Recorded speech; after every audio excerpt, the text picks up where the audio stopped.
وہ نورین کی آمد سے خوش نہیں تھی، لہٰذا اس سے دشمنی کر سکتی تھی، لیکن چودھری کی غیر محسوس خفیہ تحقیق نے کلثوم کو کلیئر کر دیا تھا۔ چودھری کے کلیئرنیس کو میں حتمی نہیں سمجھتا تھا۔ میں کلثوم کے معاملے کو اپنے طور پر بھی چیک کرنے کا ارادہ رکھتا تھا۔ میرے ذہن میں بار بار نور حسین کا نام گھوم جاتا۔ میں نے چودھری سے ملاقات کے دوران نور حسین کا ذکر نہیں کیا تھا اور نہ ہی اس نے ایسا کوئی تذکرہ کیا تھا، لیکن میرا ذہن اسے یکسر نظر انداز کرنے کو تیار نہیں تھا۔ نور حسین ایک ایسا نوجوان تھا جس کے دل میں چودھری کے لیے سب سے زیادہ نفرت بھری ہوئی تھی۔ چودھری نے اس کی منگیتر نورین سے شادی کر لی تھی۔ اس وقت پورے حسین آباد میں چودھری کو سب سے زیادہ ناپسند نور حسین ہی کر سکتا تھا، لیکن سوال یہاں یہ پیدا ہوتا تھا کہ کیا نور حسین تعویذات کے ذریعے کوئی ایسا قدم اٹھا سکتا تھا جس سے نورین کو کوئی نقصان پہنچے؟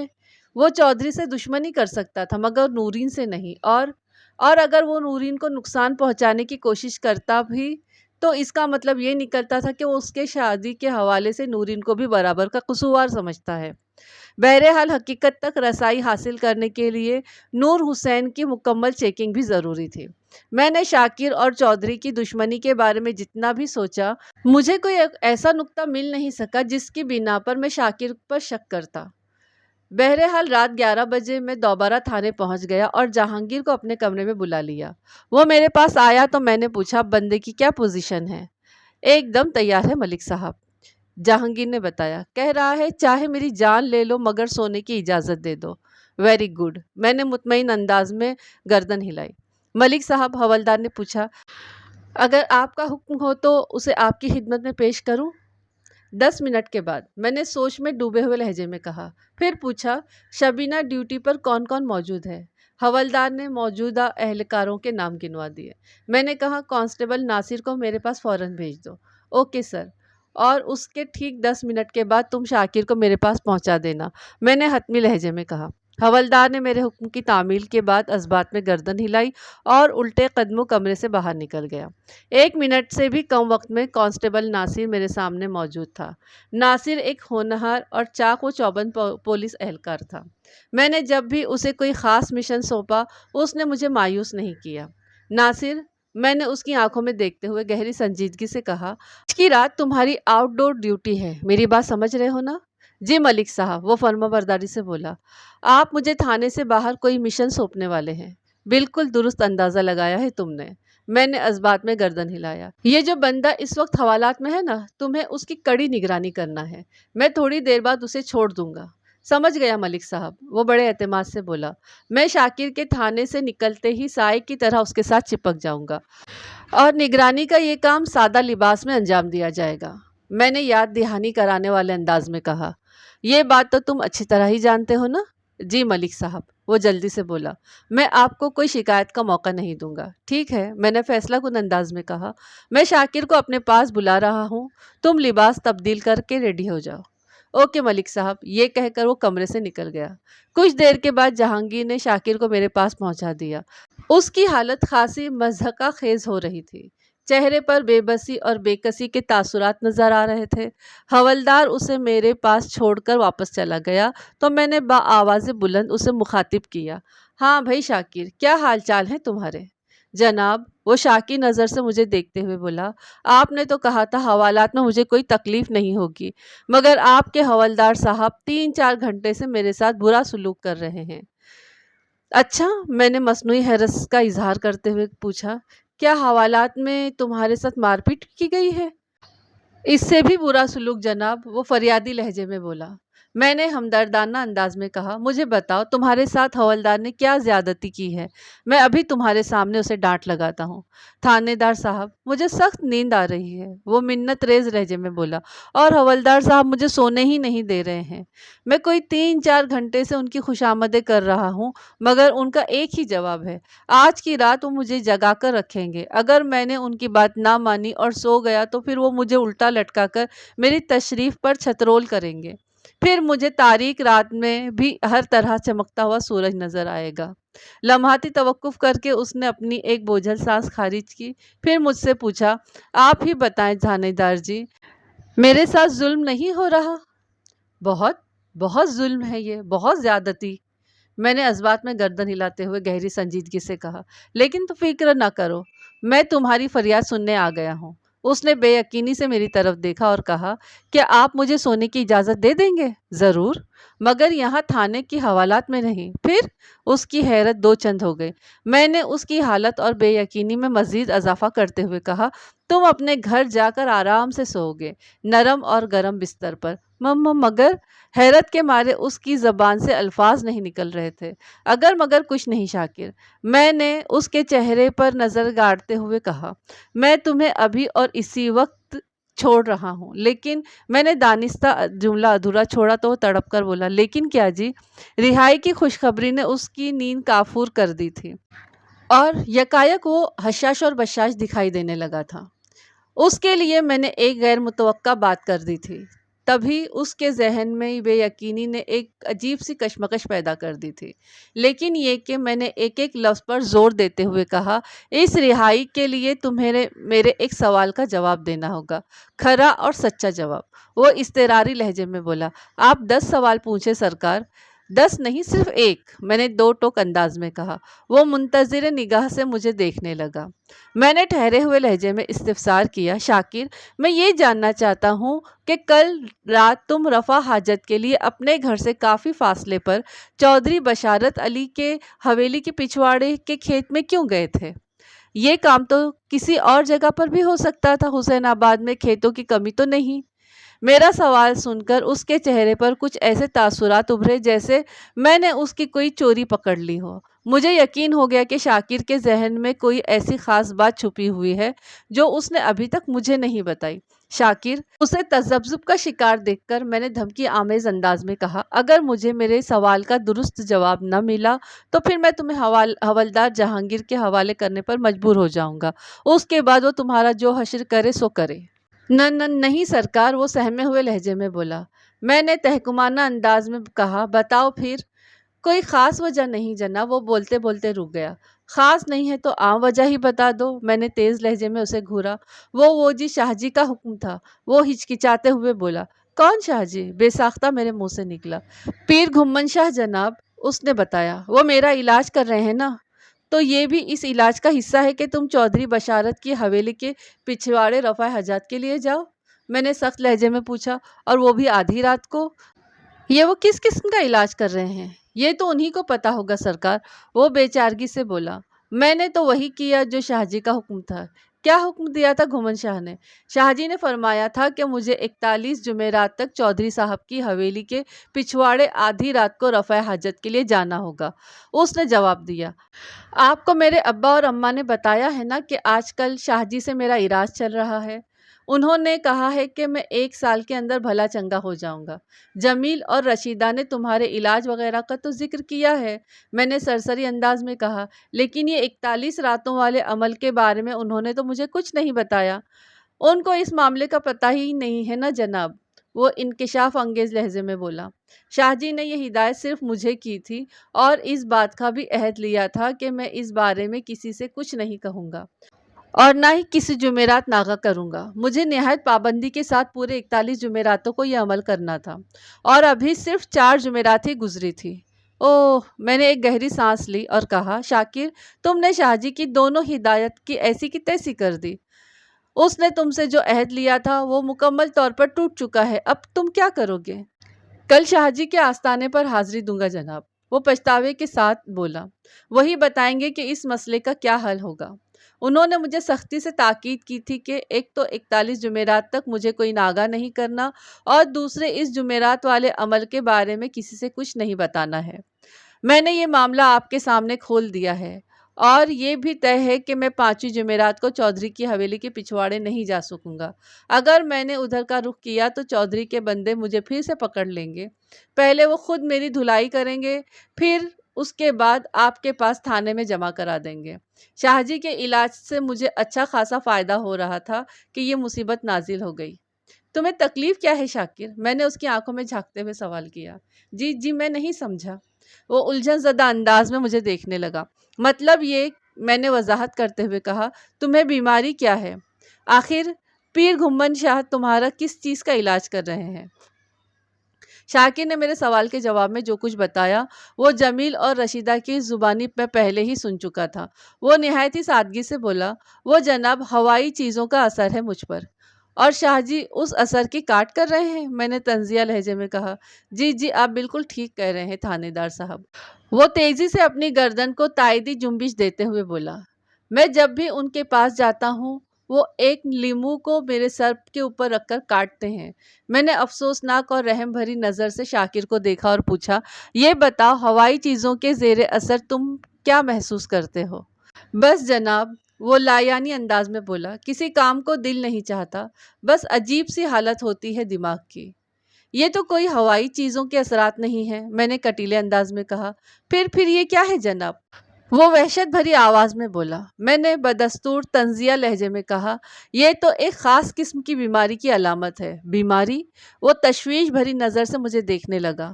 ہاں بیماری، میں نے ایک ایک لفظ پر زور دیتے ہوئے کہا۔ اس خطرناک بیماری کا نام ہے ہڈ حرام۔ وہ حیرت سے منہ کھول کر میرا منہ دیکھنے لگا۔ اگلی صبح میں تیار ہو کر تھانے پہنچا تو اس معمے کو حل کرنے کے لیے میرا ذہن ایک مخصوص لائحہ عمل تیار کر چکا تھا۔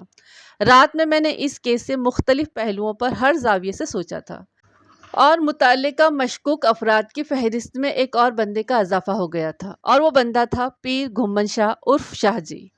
رات شاکر سے ہونے والی گفتگو میں نے یہ فیصلہ کر لیا تھا کہ شاہ جی سے تفصیلی پوچھ گچھ مفید نتائج پر منتج ہوگی، لہٰذا آج صبح میں نے شاہ جی کے آستانے ہی سے تفتیش کا آغاز کیا تھا۔ پیر گھمن شاہ کے نام میں لفظ گھمن کی وجہ تسمیہ کچھ اس طرح تھی کہ شاہ جی ہر ماہ ایک مخصوص تاریخ کو نیاز کا اہتمام کرتا تھا۔ عصر اور مغرب کے درمیان پلاؤ کی ایک دیگ پکائی جاتی۔ تصور یہ قائم کیا گیا تھا کہ اس پلاؤ سے بھری ہوئی بند دیگ کو مختلف لوگ تھام کر کھڑے ہوں گے۔ اگر دیگ حرکت میں آ کر گھومنے لگے تو اس کا مطلب یہ ہوگا کہ ان لوگوں کی دلی مرادیں پوری ہوں گی۔ مقررہ تاریخ کو حسین آباد اور ارد گرد کے دور دراز گاؤں سے بھی درجنوں حاجت مند مذکورہ دیگ کے کناروں کو چھونے آیا کرتے تھے۔ بعد کی تحقیق سے یہ راز میرے علم میں آ گیا تھا کہ جب لوگ دیگ کے کناروں کو تھام کر کھڑے ہوتے تھے تو دیگ حرکت میں کیسے آ جاتی تھی۔ آپ سے یہ راز میں پہلے شیئر کر رہا ہوں تاکہ آپ گھمن شاہ جیسے چکر بازوں کے فریب سے محفوظ رہ سکیں۔ گھمن شاہ نے اصول یہی بنایا ہوا تھا، یا یوں سمجھ لے کہ اس کا حکم یہی تھا کہ ایک وقت میں کم از کم 4 افراد دیگ کے کناروں کو تھام کر کھڑے ہوں گے۔ آستانے پر موجود افراد میں لگ بھگ 1 درجن شاہ جی کے اپنے خاص بندے تھے۔ جب دیگ کو گھومنا مقصود ہوتا تو ان بندوں میں سے کم از کم 2 شامل ہو جاتے تھے۔ وہ سکھائے ہوئے بندے غیر محسوس انداز میں اس طرح دیگ پر اپنی طاقت استعمال کرتے تھے کہ اس میں لرزہ سا پیدا ہو جاتا تھا۔ سادہ لو دیہاتی یہ سمجھتے تھے کہ شاید ان کی خواہش پوری ہونے کی نوید مل رہی ہے، اور وہ مارے خوشی کے شاہ جی کے بندوں کی مکاری سے غافل ہو جاتے، اور جوش و جذبات میں وہ بھی غیر ارادی طور پر قوت صرف کرنے لگتے۔ اس سے شاہ جی کے بندوں کا کام آسان ہو جاتا، لہٰذا دیکھتے ہی دیکھتے دیگ حرکت میں گھومنے لگتی۔ جن افراد کے چھونے سے دیگ گھومنے لگتی ان خوش نصیبوں کو شاہ جی کے حکم کے مطابق اگلے ماہ نیاز کے تمام اخراجات برداشت کرنا ہوتے تھے۔ کسی سیانے نے کیا خوب فرمایا ہے کہ دنیا میں جب تک بے وقوف لوگ موجود ہیں عقل مند بھوکے نہیں مر سکتے۔ میں یہاں پر اس سیانے کے فرمان میں ایک چھوٹی سی ترمیم کرنا چاہوں گا کہ جب تک دنیا میں سادہ دل اور معصوم لوگ موجود ہیں شاطر اور مردہ ضمیر دھوکے باز بھوکے نہیں مر سکتے۔ اس بات میں کسی شک و شبے کی گنجائش نہیں کہ دنیا میں سادہ لوگ، معصوم، بالالفاظ دیگر بے وقوف لوگ، ان کی تعداد بہت زیادہ ہے، جنہیں عیار اور چالاک لوگ مختلف نوعیت کے فریبوں سے الو بنا کر اپنا الو سیدھا کرتے رہتے ہیں۔ اور میرے تجربے اور مشاہدے میں یہ بھی آیا ہے کہ ایسے بے ضمیر لوگوں کا انجام بڑا عبرتناک ہوتا ہے۔ میں گھمن شاہ کے آستانے کی طرف جانے کے لیے تھانے سے نکلا ہی تھا کہ کانسٹیبل ناصر وہاں پہنچ گیا۔ ناصر کو میں نے گزشتہ رات شاکر کی نگرانی پر مقرر کیا تھا۔ اس پر نظر پڑتے ہی میں نے پوچھا، کیا خبریں ہیں ناصر؟ ملک صاحب تھانے سے تو وہ سیدھا گھر ہی گیا تھا، اس نے جواب دیا۔ گھر کے اندر اس نے کیا کیا یہ تو مجھے نہیں پتا، لیکن جب تھوڑی دیر پہلے وہ گھر سے نکل کر حسین آباد سے باہر کی طرف گیا ہے اور تم اس کی نگرانی چھوڑ کر میرے پاس آ گئے ہو۔ میں نے تیز نظر سے اسے گھورا۔ گھر کے اندر تو یقیناً رات بھر سوتا ہی رہا ہوگا، یہ جاننا زیادہ اہم تھا کہ وہ حسین آباد سے باہر کس طرف جا رہا ہے اور کیوں جا رہا ہے۔ میں نے سب معلوم کر لیا ہے ملک صاحب، وہ انکشاف انگیز لہجے میں بولا، اسی لیے تو آپ کے پاس رپورٹ دینے آیا ہوں۔ کیا معلوم کر لیا ہے تم نے؟ میں نے سوالیہ نظر سے اس کی طرف دیکھا۔ وہ گھمن شاہ کے آستانے کی طرف گیا ہے جناب، وہ سرسراتی ہوئی آواز میں بولا۔ آج کا پورا دن وہ ادھر آستانے پر ہی گزارے گا۔ یہ بات تمہیں کیسے پتہ چلی؟ میں نے چونک کر اس کی طرف دیکھا۔ شاکر کی ماں سے، میں نے جواب دیا۔ کیا رشیدہ سے اس سلسلے میں تمہاری کوئی بات ہوئی ہے؟ براہ راست تو بات نہیں ہوئی ہے جناب، وہ وضاحت کرتے ہوئے بولا، لیکن میں نے ماں بیٹے کے درمیان ہونے والی باتیں سنی ہیں۔ کیا مطلب؟ میں نے ٹٹولتی ہوئی نظر سے کانسٹیبل کی طرف دیکھا۔ وہ دراصل وہ میرے سوال کے جواب میں بتانے لگا۔ جب رات کو شاکر اپنے گھر کے اندر چلا گیا تو میں اس کے گھر کے سامنے لگے ایک درخت پر چڑھ کر بیٹھ گیا تھا۔ وہ اتنا گھنا درخت ہے کہ مجھے خود کو اس کے پتوں کے اندر چھپانے میں کسی دقت کا سامنا نہیں کرنا پڑا۔ درخت کی اس خفیہ پناہگاہ سے شاکر کے گھر کا صحن صاف نظر آ رہا تھا۔ میں نے ٹھنڈی ٹھار رات میں جاگ کر پہرا دیا اور صبح جب شاکر گھر سے نکلنے لگا تو میں نے شاکر اور اس کی ماں کے بیچ ہونے والی تمام گفتگو سن لی۔ جب شاکر وہاں سے روانہ ہو گیا تو میں درخت سے نیچے اتر کر آپ کے پاس آ گیا ہوں۔ اس کے خاموش ہونے پر میں نے پوچھا، شاکر اور رشیدہ کے درمیان کیا باتیں ہوئی تھیں؟ میرے استفسار کے جواب میں اس نے جو کچھ بتایا وہ اس طرح تھا کہ ناشتے وغیرہ سے فارغ ہونے کے بعد شاکر نے شاہ جی سے ملاقات کا ارادہ ظاہر کیا تھا اور رشیدہ نے اسے تاکید کی تھی کہ آج وہ پورا دن ادھر آستانے پر ہی رک کر شاہ جی کی خدمت وغیرہ کرے تاکہ اس کی صحت جلد از جلد ٹھیک ہو جائے۔ شاکر نے ماں سے وعدہ کیا تھا کہ وہ مغرب سے پہلے گھر واپس نہیں آئے گا۔ اچھا تو معاملہ اس طرح ہے، میں نے سوچ میں ڈوبے ہوئے لہجے میں کہا۔ اگر آپ کا حکم ہو تو میں شاکر کی مزید نگرانی کے لیے شاہ جی کے آستانے کی طرف چلا جاتا ہوں۔ اس نے اجازت طلب نظر سے مجھے دیکھا۔ اس کی ضرورت نہیں ہے ناصر، میں نے ٹھہرے ہوئے لہجے میں کہا، تم اب گھر جا کر آرام کرو، ٹھنڈی ٹھار رات میں تم نے خاصی سخت ڈیوٹی دی ہے۔ مجھ سے کوئی غلطی ہو گئی ملک صاحب؟ وہ سوالیہ انداز میں مجھے دیکھنے لگا۔ یا اب مزید نگرانی کی ضرورت نہیں رہی؟ تمہارا دوسرا خیال درست ہے، میں نے زیر لب مسکراتے ہوئے کہا۔ میں ادھر گھمن شاہ کے آستانے کی طرف ہی جا رہا ہوں، باقی معاملہ میں خود دیکھ لوں گا۔ لمحاتی توقف کر کے میں نے اس کی آنکھوں میں دیکھا اور اضافہ کرتے ہوئے بولا، میں تم سے بالکل ناراض نہیں ہوں۔ اس نے تشکرانہ انداز میں گردن ہلائی اور مجھے سلام کر کے واپس چلا گیا۔ میں چند منٹ کے بعد ایک تانگے میں بیٹھ کر حسین آباد کی جانب روانہ ہو گیا۔ میں نے اپنے ساتھ کسی اور اہلکار کو لے جانا ضروری نہیں سمجھا تھا۔ پیر گھمن شاہ کا آستانہ حسین آباد کے باہر نہر کے کنارے پر بنا ہوا تھا۔ یہ ویسا ہی آستانہ تھا جیسا کہ عام طور پر ہوا کرتے ہیں۔ میں نے تانگے کو آستانے کے باہر رکوایا اور خود نپے تلے قدم اٹھاتے ہوئے اندر داخل ہو گیا۔ ایک وسیع و عریض صحن کے آخری کنارے پر ایک نیچی چھت والا کمرہ بنا ہوا تھا جو یقیناً گھمن شاہ کا حجرہ تھا۔ آستانے کے صحن میں نصف درجن مرد و زن بھی مجھے دکھائی دیے جو اپنی حاجات کے سلسلے میں وہاں آئے ہوئے تھے۔ شاکر ان لوگوں میں مجھے کہیں نظر نہ آیا۔ مجھے صحن کے اندر دیکھ کر ایک تنومند شخص میری جانب بڑھا، اس کے انداز سے خاصی عجلت جھلکتی تھی۔ میں اس وقت مکمل یونیفارم میں تھا، شاید اسی لیے وہ میری جانب متوجہ ہوا تھا کہ ایک پولیس والے کا آستانے پر کیا کام۔ میرے قریب پہنچنے پر اس نے نہایت ہی ادب سے جھک کر مجھے سلام کیا اور بولا، تھانے دار صاحب، آج شاہ جی کے آستانے پر اور اتنی صبح صبح؟ ایک بات تو واضح تھی کہ وہ بندہ مجھے اچھی طرح پہچانتا تھا۔ اس کی بات سے ظاہر ہوتا تھا کہ وہ ایک کائیاں اور عیار شخص تھا۔ میں نے سرسری لہجے میں کہا، بس ایسے ہی جی چاہا آج شاہ جی کی خدمت میں حاضری دے دی جائے۔ سب خیریت تو ہے نا سرکار؟ وہ کھوجتی ہوئی نظر سے مجھے دیکھتے ہوئے بولا۔ پہلے کبھی آپ نے شاہ جی کے آستانے کو رونق نہیں بخشی نا؟ آمد کے حوالے سے اسے میری وضاحت نے مطمئن نہیں کیا تھا، جبھی وہ مزید سوالات کر رہا تھا۔ میں نے اس کے سوال کو نظر انداز کر دیا اور سرتاپا اس کا جائزہ لیتے ہوئے کہا، لگتا ہے تم بھی ادھر آستانے پر ہی ہوتے ہو؟ جی سرکار، میں شاہ جی کا خاص آدمی ہوں۔ وہ سینے پر ہاتھ رکھ کر فخریہ لہجے میں بولا۔ آستانے کا سارا انتظام میرے ہی ہاتھ میں ہے۔ نام کیا ہے تمہارا؟ میں نے اس کی آنکھوں میں دیکھتے ہوئے سوال کیا۔ کھنڈی، اس نے جواب دیا۔ کھنڈی؟ یہ کیسا نام ہے؟ میں نے الجھن زدہ انداز میں پوچھا۔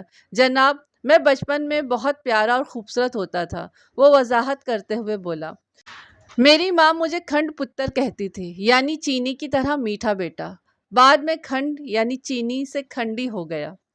تم تو بہت دلچسپ آدمی ہو یار۔ میں نے تعریفی نظر سے اس کی طرف دیکھا۔ اب جلدی سے شاہ جی سے میری ملاقات بھی کروا دو۔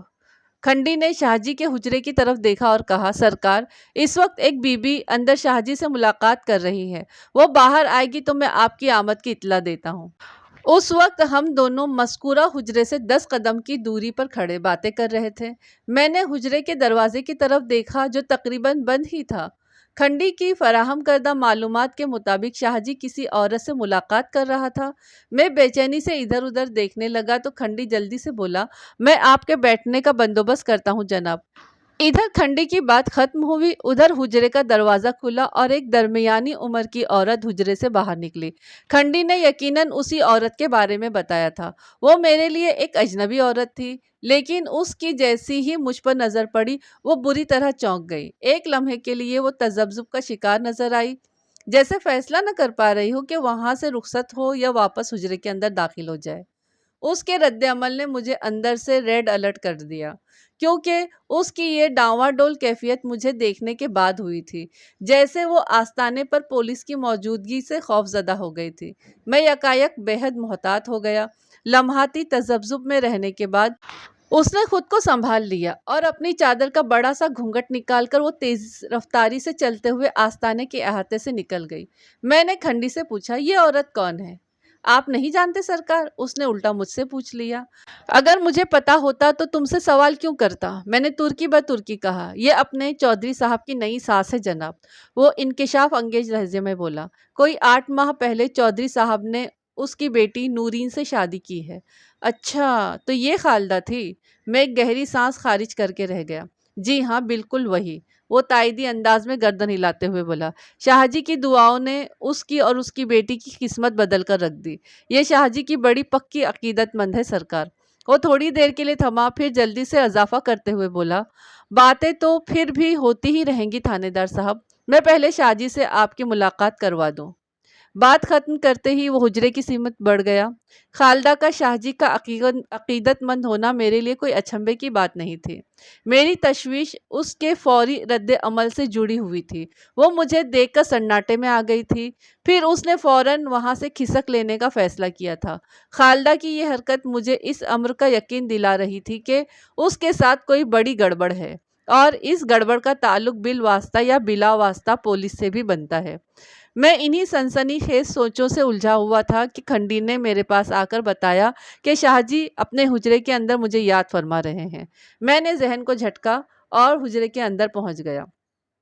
وہ فرشی نشست والا ایک عام سا حجرہ تھا، جس کے ایک کونے میں دیوار کے ساتھ گھمن شاہ اپنی گدی پر فروکش تھا۔ میری آمد پر وہ اپنی روایت کے خلاف اٹھ کر مجھ سے ملا اور پھر دوبارہ گدی پر براجمان ہو گیا۔ وہ سرخ آنکھوں والا اور موٹی توند والا ایک پستہ قامت شخص تھا۔ اس نے سر اور داڑھی کے بال بے تحاشا اور بے سمت بڑھا رکھے تھے۔ گھمن شاہ کی رنگت توے کو بھی شرماتی تھی۔ رسمی علیہ سلیق کے بعد اس نے مجھ سے پوچھا، تھانے دار صاحب، آج اس طرف کا چکر کیسے لگ گیا؟ سب خیریت تو ہے نا؟ شاہ جی، آپ کی میں نے اکثر لوگوں سے بہت تعریف سنی ہے۔ میں نے اسے چونا لگانے کی کوشش کی اور اس کا آغاز کرتے ہوئے کہا، ماشاءاللہ آپ کی دعاؤں میں بڑا اثر ہے۔ کون ہے جو ہماری تعریف میں لگا ہوا ہے؟ وہ خاصی رعونت سے مستفسر ہوا۔ میں نہایت ہی نرمی اور حکمت کے ساتھ اپنا مقصد حاصل کرنا چاہتا تھا، تاکہ گھمن شاہ کو میرے حوالے سے کسی قسم کا کھٹکا نہ ہو۔ میں نے بھی ایک عام حقیقت مند کی طرح کہا، شاہ جی، کوئی ایک ہو تو بتاؤں؟ سب سے بڑی مثال تو خالدہ کی ہے سرکار۔ آپ کی دعاؤں نے اس کی تقدیر بدل کر رکھ دی۔ کہاں وہ کریانے کی ایک دکان چلاتا کرتی تھی اور کہاں اب وہ چودھری صاحب کی ساس کا درجہ حاصل کر چکی ہے۔ وہ خوشی سے پھول گیا اور بڑی موج سے بولا، آپ نے بھی کس کا ذکر کر دیا تھانے دار صاحب، وہ ابھی تو یہاں سے اٹھ کر گئی ہے۔ آپ سے پہلے وہ میرے سامنے بیٹھی ہوئی تھی۔ بس جناب، وہ لمحے بھر کے لیے متوقف ہوا، پھر بات مکمل کرتے ہوئے بولا، سارا معاملہ فرما برداری کا ہے جی۔ جس نے مان لی اس نے منزل پا لی، اور جس کا دل شک میں پڑا وہ بیچ مجدار کے پھنس گیا۔ واہ واہ، سبحان اللہ! میں نے اس کی بات سے متاثر ہونے کا ناٹک کیا۔ حضرت، آپ نے بڑے رمز کی بات کہی ہے۔ خالدہ کافی عرصے سے میرے پاس آ رہی ہے، وہ اپنی ہی ترنگ میں بولتا چلا گیا۔ ہر دفعہ یہی کہتی تھی کہ شاہ جی روشن مستقبل کے لیے دعا کریں۔ میں اس کی خواہش پوری کر دیتا تھا۔ پھر اس کے دن پھر گئے۔ چودھری بشارت نے اس کی بیٹی کو پسند کر لیا۔ وہ میرے پاس مشورہ کرنے آئی کہ نورین کے بارے میں کیا فیصلہ کرے۔ میں نے سارا معاملہ بغور سنا اور اسے حکم دیا کہ نورین اور نور حسین کی منگنی کو فوراً ختم کر کے چودھری صاحب کو ہاں کہہ دے۔ اس نے میرے حکم کی تعمیل کی اور دیکھ لیں اب راج کر رہی ہے۔ وہ تھوڑی دیر کے لیے رکا، پھر ٹھہرے ہوئے لہجے میں بولا، اگر نور حسین سے وہ اپنی بیٹی کو بیاہ دیتی تو آج بھی وہ کریانے کی دکان چلا رہی ہوتی۔ آپ کے مشورے نے تو خالدہ اور اس کے بچوں کی زندگی ہی بدل کر رکھ دی ہے شاہ جی۔ میں نے گہری سنجیدگی سے کہا، نورین کا چھوٹی چودھرائن بن جانا کوئی معمولی بات نہیں۔ کیا خالدہ آج کل کسی نئی حاجت کے لیے آپ کی خدمت میں حاضری دے رہی ہے؟ میرے آخری سوال پر وہ بے ساختہ بدک کر مجھے شخص زدہ نظروں سے دیکھنے لگا۔ مجھے یہ اندازہ قائم کرنے میں قطعاً کوئی دشواری محسوس نہ ہوئی کہ میری بات اسے بہت زور کی لگی تھی۔ میں نے بھی جب سے خالدہ کا چونکا ہوا رد عمل دیکھا تھا، میرے دماغ میں ہلچل سی مچی ہوئی تھی۔ جبھی میں نے شاہ جی سے خالدہ کے بارے میں یہ سوال کیا۔ وہ بہت ہی شاطر اور کائیاں شخص تھا۔ لمحاتی الجھن کے بعد اس نے خود کو بڑے سلیقے سے سنبھال لیا اور میری آنکھوں میں آنکھیں ڈالتے ہوئے مضبوطی سے بولا، تھانے دار صاحب، آپ تو سیانے بیانے آدمی ہیں، خالدہ کی تشویش کو بڑی آسانی سے سمجھ جائیں گے۔ صاف نظر آ رہا تھا کہ وہ اپنی باتوں کی جادوگری سے میری آنکھوں میں دھول جھونکنے کا ارادہ رکھتا تھا۔ میں نے اس کی خواہش پوری کرتے ہوئے ارادت مندانہ انداز میں کہا، حضرت آپ سمجھائیں گے تو میں کیوں نہیں سمجھوں گا؟ آپ کو تو پتہ ہی ہوگا کہ چودھری صاحب کی پہلی بیوی سے کوئی اولاد نہیں۔ وہ مجھے سمجھانے کی کوشش کرنے لگا، لیکن صاف محسوس ہو رہا تھا کہ اس کی یہ وضاحت کھوکھلی ہے۔ 15 سال کے انتظار کے بعد اس نے نورین سے دوسری شادی کی ہے۔ خالدہ کو یہ فکر کھائے جا رہی ہے کہ اگر نورین کی بھی کوئی اولاد نہ ہوئی تو کہیں چودھری۔ وہ رکا اور معنی خیز انداز میں بولا، آپ میرا مطلب تو سمجھ گئے ہیں نا جناب؟ میری سمجھ میں تو یہی آیا ہے کہ وہ اصل بات کو گول کر کے مجھے کوئی اور کہانی سنا رہا تھا۔ تاہم میں نے اس کی تسلی کے لیے کہہ دیا، شاہ جی میں بہت اچھی طرح سمجھ گیا ہوں۔ خالدہ کو تشویش ہے کہ چودھری کہیں نورین سے مایوس ہو کر تیسری شادی نہ کر لے۔ اسے ایسا کرنے سے بھلا روک بھی کون سکتا تھا؟ اللہ آپ کا بھلا کرے تھانے دار صاحب، وہ سکھ کی سانس خارج کرتے ہوئے بولا۔ بس یہ بیچاری اپنی بیٹی کی گود ہری کرنے کے لیے مجھ سے تعویذ دھاگا لینے آتی ہے۔ لمحاتی توقف کے بعد وہ یکدم موضوع بدلتے ہوئے مجھ سے مستفسر ہوا، آپ سنائیں اس طرف کیسے چکر لگایا؟ ایک مسئلے کے لیے آپ کی ماہرانہ اور روحانی مشورے کی ضرورت ہے، میں نے ٹھہرے ہوئے لہجے میں کہا۔ مجھے امید ہے کہ آپ درست رہنمائی فرمائیں گے۔ اس کی آنکھوں اور چہرے پر ایسے تاثرات نمودار ہوئے جیسے اسے میری بات کا بالکل یقین نہ آیا ہو۔ تاہم وہ سنجیدگی سے بولا، جی فرمائیے، آپ کی خدمت کر کے مجھے بہت خوشی ہوگی۔ مسئلہ شاکر نامی ایک بندے کا ہے، میں نے کہنا شروع کیا، جس کا آپ روحانی علاج کر رہے ہیں۔ اچھا، آپ اس موٹے کی بات کر رہے ہیں جس کو آپ نے پچھلی رات تھانے میں بند کر رکھا تھا؟ وہ سرسری انداز میں بولا۔ وہ صبح آیا تھا میرے پاس اور اس نے اپنی بپتا بھی سنائی ہے مجھے۔ آج وہ دن بھر میرے آستانے پر ہی رہے گا۔ ابھی میں نے اسے ایک کام سے کہیں بھیجا ہوا ہے۔ جناب میں تو سمجھتا ہوں شاکر بے قصور ہے، اس سے کوئی کام ہوتا تو نہیں ہے۔ وہ ایک نمبر کا بزدل ہے، وہ چودھری کی حویلی میں گھس کر چوری کی ہمت کیسے کر سکتا ہے؟ میں بھی یہی سمجھتا ہوں کہ وہ بے گناہ ہے، اسی لیے میں نے اسے چھوڑ دیا ہے۔ میں نے بڑی رسان سے کہا، آپ کو تو پتہ ہے جب کسی کی شکایت موصول ہوتی ہے تو اس کی تفتیش تو کرنا ہی پڑتی ہے نا؟ ہاں، اس نے سرسری انداز میں گردن ہلائی اور پوچھا، جناب اس کو آپ نے بے گناہ سمجھ کر چھوڑ دیا ہے تو پھر کون سا مسئلہ ہے؟ میں چاہتا ہوں کہ وہ دوبارہ کسی مصیبت میں نہ گرفتار ہو، میں نے رازدارانہ انداز میں کہا، اسی لیے آپ سے چند سوالات کرنے آیا ہوں۔ جی ضرور، وہ پہلو بدلتے ہوئے بولا، کیا شاکر پر واقعی ہوائی چیزوں کے اثرات ہیں؟ 100% جناب، وہ بڑے وثوق سے بولا، میں ان کی کاٹ کر رہا ہوں، 1 سال سے پہلے وہ بھلا چنگا ہو جائے گا۔ میں نے رفع حاجت والے معاملے کا ذکر کرتے ہوئے سوال کیا، آپ نے اس کام کے لیے چودھری کی حویلی کا پچھواڑا ہی کیوں منتخب کیا تھا؟ میں نے تو صرف یہ کہا تھا کہ گھر سے کچھ فاصلے پر، وہ وضاحت کرتے ہوئے بولا، اور وہ الجھ کر بولا تھا گھر سے دور چودھری کی حویلی سے بھی آگے؟ میں نے اس کے سمجھنے کی آسانی کے لیے کہہ دیا تھا، ہاں ٹھیک ہے۔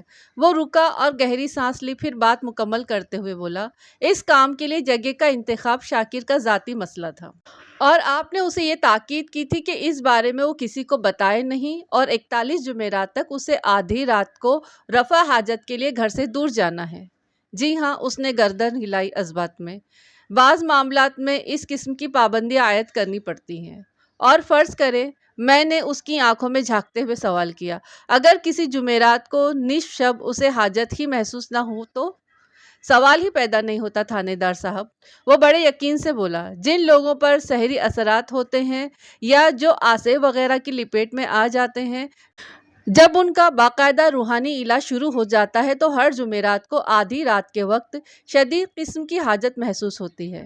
میں اس کی توجہ سے بالکل مطمئن نہیں ہوا، تاہم فضول بحث میں الجھ کر وقت برباد کرنے کے بجائے میں نے یہی ظاہر کیا کہ اس کی وضاحت سے میری تسلی ہو گئی ہے۔ تھوڑی دیر کے بعد یہ کہتے ہوئے میں وہاں سے واپس آ گیا، شاہ جی، آپ شاکر کو اچھی طرح سمجھا دیں کہ وہ آئندہ کوئی ایسی حرکت نہ کرے کہ چودھری کے بندے اسے دوبارہ پکڑ کے میرے پاس لے آئیں۔ جی، آپ بے فکر رہیں، میں اس سے سمجھا دوں گا، وہ مجھے رخصت کرتے ہوئے بولا۔ مجھے خود اس کا بہت خیال ہے۔ چھٹی حص نے کبھی مجھے دھوکہ نہیں دیا۔ کوئی میرے اندر سے چیخ چیخ کر یہ کہہ رہا تھا کہ اگر میں خالدہ پر مناسب توجہ دوں تو یہ کیس چٹکی بجاتے میں حل ہو جائے گا۔ اس نے شاہ جی کے آستانے پر مجھے دیکھ کر جس طرح کا رد عمل ظاہر کیا تھا، وہ منظر میری یادداشت سے چپک کر رہ گیا تھا۔ مجھ پر نظر پڑتے ہی اس کا بری طرح چونک جانا، خوف زدہ ہو جانا، اپنے چہرے کو چادر کے گھونگھٹ میں چھپانا اور تیز رفتاری سے وہاں سے چلے جانا اس امر کی دلیل کرتا تھا کہ اسے مجھ سے کوئی خطرہ ہے۔ پولیس کو دیکھ کر کوئی شخص اتنا زیادہ خوف زدہ اسی وقت ہوتا ہے جب اس نے کوئی سنگین جرم کیا ہو، تو اس کا مطلب تھا کہ خالدہ کسی جرم میں ملوث تھی۔ اگر ایسا تھا تو پھر یہ بات بھی یقینی تھی کہ اس جرم میں گھمن شاہ بھی برابر کا شریک رہا ہوگا۔ شاہ جی نے خالدہ کے آستانے پر آمد و جامد کے حوالے سے جو وضاحت کی تھی، میں اس سے قطعی مطمئن نہیں تھا۔ بہت سوچ بچار کے بعد میں نے خالدہ پر ہاتھ ڈالنے کا فیصلہ کر ہی لیا۔ میں نے تھانے پہنچتے ہی سب سے پہلے خالدہ کی کڑی نگرانی کا بندوبست کروایا۔ شام تک کی رپورٹ کے مطابق اس نے 2 مرتبہ گھمن شاہ کے آستانے پر حاضری دی تھی، یعنی صبح والی حاضری ملا کر 3 بار۔ یہ ایک غیر معمولی نکتہ تھا۔ میں نے اپنا ذہن بنایا اور تمام تر مصلحتوں کو بالائے طاق رکھ کر چھٹی حص کی پکار پر اسی رات کارروائی کر ڈالی۔ لگ بھگ رات کے 10 بجے میں ASI یونس مرزا کے ساتھ خالدہ کے گھر پہنچ گیا۔ موسم سرما میں اس وقت تقریباً سارا حسین آباد گہری نیند کے مزے لے رہا تھا۔ میری دستک کے جواب میں خالدہ نے آنکھیں ملتے ہوئے دروازہ کھول دیا۔ اپنے سامنے 2 پولیس والوں کو دیکھ کر وہ ٹھٹکی۔ یقیناً اس نے مجھے بھی پہچان لیا۔ مجھے یوں محسوس ہوا کہ وہ دروازہ بند کرنے کا ارادہ رکھتی ہے۔ اس سے پہلے کہ وہ اپنے ارادے کو عملی شکل دیتی، میں بھرا مار کر گھر کے اندر داخل ہو گیا۔ اگلے ہی لمحے یونس بھی اندر آ گیا تھا۔ اس صورتحال نے خالدہ کو بوکھلا کر رکھ دیا۔ میں نے ٹھہرے ہوئے لہجے میں کہا، خالدہ، پریشان ہونے کی کوئی ضرورت نہیں۔ میں تم سے ضروری پوچھ گچھ کرنے کے لیے آیا ہوں اور پھر جلدی ہی واپس چلا جاؤں گا۔ میری بات اس کی سمجھ میں آ گئی اور کوئی شدید رد عمل ظاہر کرنے کے بجائے وہ ہمیں گھر کی بیٹھک میں لے آئی۔ اس کا بیٹا عارف گھر کے اندرونی حصے میں کہیں گہری نیند سو رہا تھا۔ ہم روبرو بیٹھ چکے تو میں نے کہا، خالدہ، میں جانتا ہوں کہ تم چودھری بشارت کی ساس ہو اور تمہیں یہ غرور بھی ہوگا کہ چودھری کے ڈر سے تمہارا کوئی کچھ نہیں بگاڑ سکتا، لیکن میں تھانے دار ہوں، ذرا وکھری ٹائپ کا، کسی کے روب یا دباؤ میں نہیں آتا۔ میں اگر چاہتا تو تمہیں تھانے بلا کر تفتیش کرتا، لیکن میں نے تمہاری عزت کا خیال کرتے ہوئے ایسا نہیں کیا اور رات کی تاریکی میں خود چل کر تمہارے پاس آیا ہوں تاکہ گاؤں والوں کو پتہ نہ چلے کہ تمہارے گھر پولیس آئی ہے۔ لمحاتی توقف کر کے میں نے ایک گہری سانس لی، پھر بات مکمل کرتے ہوئے کہا، مجھے امید ہے کہ تم مجھ سے کسی بھی قسم کی غلط بیانی نہیں کرو گی۔ لیکن مسئلہ کیا ہے؟ وہ انجان بنتے ہوئے بولی۔ آپ مجھ سے کیا پوچھنا چاہتے ہیں؟ تعویذات کے بارے میں پوچھنا چاہتا ہوں، میں نے اس کی آنکھوں میں دیکھتے ہوئے کہا۔ وہ تعویذات جو چودھری کے غسل خانے کے ٹب میں پڑے ملتے ہیں۔ میرا اندھیرے میں چھوڑا ہوا تیر بالکل نشانے پر جا کر لگا۔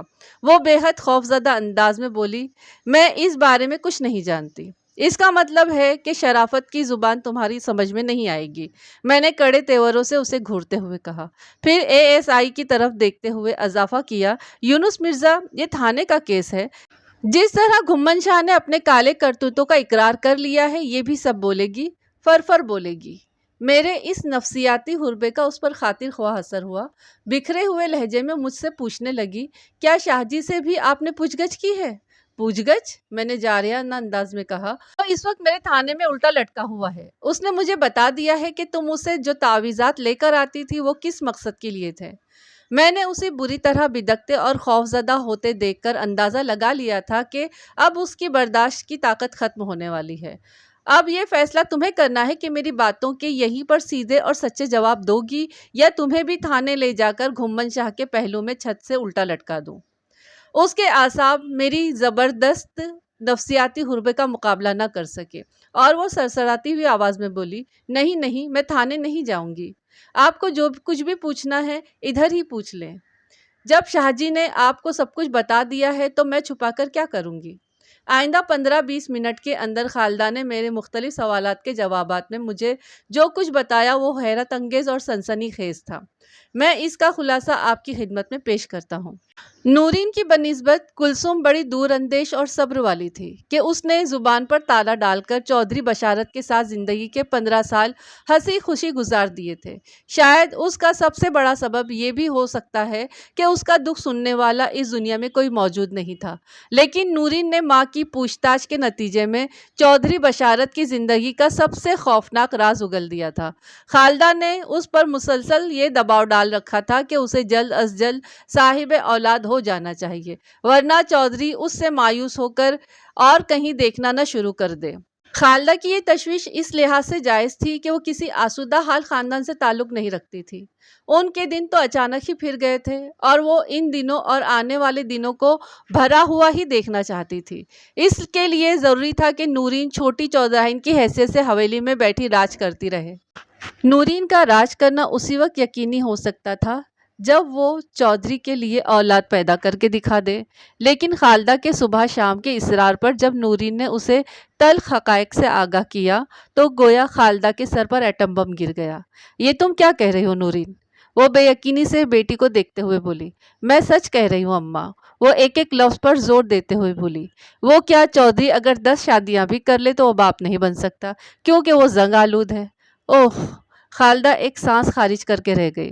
چودھری کی زنگ آلودگی کا تو خالدہ کے پاس کوئی علاج نہیں تھا، تاہم وہ ہر قیمت پر اپنے اور نورین کے عیش و آرام کو دائمی بنانا چاہتی تھی، لہٰذا وہ مشورے کے لیے اپنے گرو گھنٹال گھمن شاہ کے پاس پہنچ گئی۔ شاہ جی نے پوری بات توجہ سے سنی اور تعویذاتی چکر کی ابتدا شروع کر دی۔ اس منصوبے کے مطابق نورین کو ہر جمعرات کو خود ہی پانی والے ٹب میں تعویذ ڈالنا تھا اور اگلی صبح شدید سر درد کا ناٹک کرنا تھا، اور اس ناٹک کے ساتھ ہی دبے الفاظ میں کچھ ایسے تبصرے بھی کرنا تھے کہ تعویذات کے سلسلے میں چودھری بشارت کا شک اپنی پہلی بیوی کلثوم کی طرف جائے کہ وہ اپنی سوکن پر کسی قسم کا سفلی عمل کروا رہی ہے، اور اس کے نتیجے میں چودھری بشارت غصے میں آ کر کلثوم کو اپنی زندگی سے باہر نکال دیتا اور نورین کا حویلی میں قیام آنے والے دنوں کے لیے محفوظ ہو جاتا۔ گھمن شاہ اصلی پیر تھا یا نقلی، اس بحث سے قطع نظر وہ بھی چودھری کے زنگ آلودگی کو ٹھیک نہیں کر سکتا تھا، سو اس نے وہی کیا جو اس کے بس میں تھا۔ چودھری بشارت علی کے غسل خانے میں ہونے والا ٹوپی ڈرامہ روزے روشن کی طرح میرے سامنے آیا ہو گیا تھا۔ میں نے خالہ کی طرف دیکھتے ہوئے کہا، اگر میں تمہاری بیٹی اور گھمن شاہ کی حرکتوں کے بارے میں چودھری بشارت کو بتا دوں تو جانتی ہو کیا ہوگا؟ وہ باقاعدہ میرے قدموں میں گر گئی، پھر خوشامدانہ لہجے میں بولی، تھانے دار صاحب، میری اور نورین کی عزت اب آپ کے ہاتھ میں ہے، ٹھیک ہے؟ میں نے اسے واپس اپنی جگہ پر بیٹھنے کا اشارہ کرتے ہوئے گہری سنجیدگی سے کہا، میں تم سے وعدہ کرتا ہوں کہ اس سلسلے میں چودھری کو کچھ نہیں بتاؤں گا، لیکن اس کے بدلے تمہیں بھی مجھ سے ایک وعدہ کرنا ہوگا۔ ایک نہیں، میں 10 وعدے کروں گی، وہ اضطراری انداز میں بولی۔ آپ حکم کریں۔ 10 نہیں، صرف ایک وعدہ۔ میں نے ایک ایک لفظ پر زور دیتے ہوئے کہا، میں تم ماں بیٹی کا دشمن نہیں ہوں اور نہ ہی تمہارے عیش و آرام میں خلل ڈالنا چاہتا ہوں۔ بس مجھ سے یہ وعدہ کرو کہ آئندہ تم لوگ چودھری بشارت کی پہلی بیوی کلثوم کے خلاف کوئی سازش نہیں بنو گے۔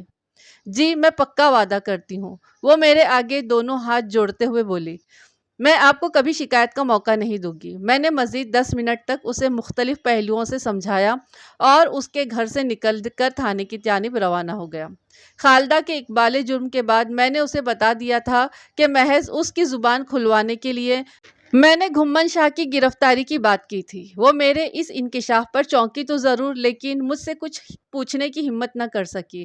میں نے دھمکی دیتے ہوئے اس پر واضح کر دیا تھا کہ اگر ان لوگوں نے میری ہدایت پر منوعاً عمل نہ کیا تو میں وہ سب کچھ عملاً بھی کر کے دکھا دوں گا جس کا میں نے ذکر کیا ہے۔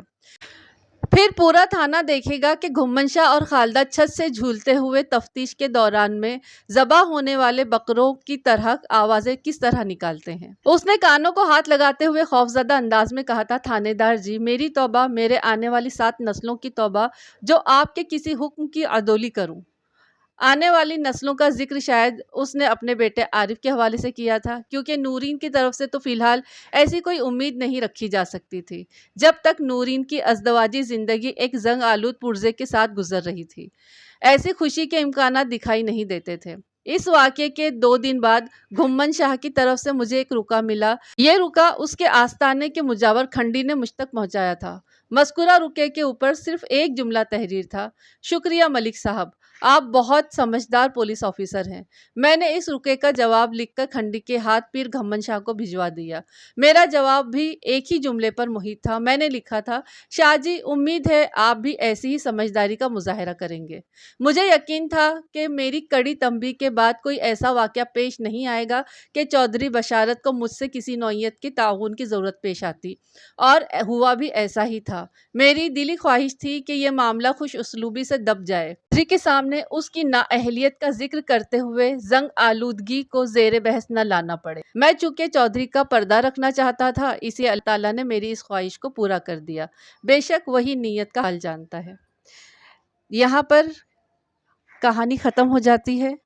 ملک صاحب نے کس طرح سے تحقیق کی اور کیسے جلدی سے پتہ چلا لیا کہ اصل ماجرا کیا ہے۔ لوگ تھوڑی چھوٹی باتوں کے لیے یہاں وہاں پیر باباؤں کے چکر میں پڑتے ہیں، جبکہ ہمیں تو صرف ایک ہی اللہ کافی ہے، ایک ہی ہمارا رب ہے، وہی ہم کو کافی ہے۔ ہم اس کی طرف رجوع نہیں کرتے بلکہ دنیا کی طرف دوڑتے ہیں، اس لیے ہمارے مسائل بھی بڑھتے جا رہے ہیں۔ جس وقت ہم توکل کر کے، اللہ پر بھروسہ کر کے صرف اسی ذات کے بھروسے رہ جائیں گے تو ہماری ساری مشکلیں ٹل جائیں گی۔